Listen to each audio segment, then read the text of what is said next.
Inaugural South Pacific Evangelical Alliance Assembly took place in Papua New Guinea this year.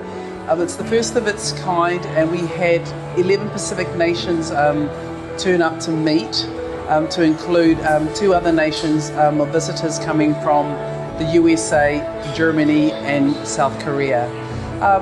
This General Assembly has been planned by New Zealand, Australia and Papua New Guinea, and it's such a blessing that Papua New Guinea put their hand up to host this assembly at the end of last year, because it's very significant with the 50th Golden Jubilee celebration for Papua New Guinea in September, and also more recently at the beginning of March, your government actually moving legislation to declare Papua New Guinea a Christian nation.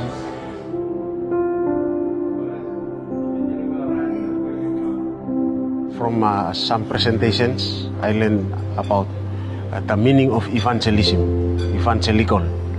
So it's taking the good news, the gospel, to all the places in the world, all the nations, and fulfilling the Great Commission that Jesus has instructed his disciples to go and make disciples of all nations.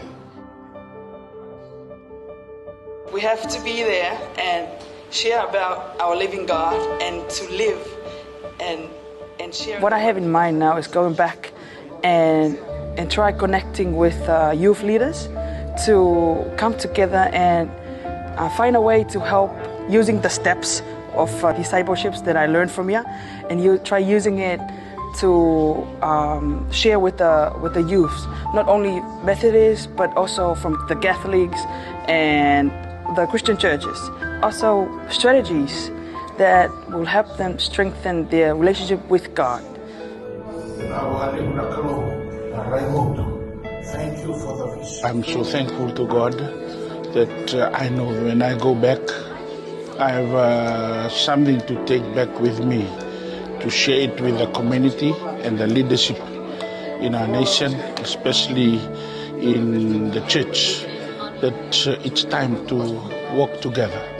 It's time to be united. It's time to love one another. It's time for the church to rise up and know its purpose and know its calling in this last day.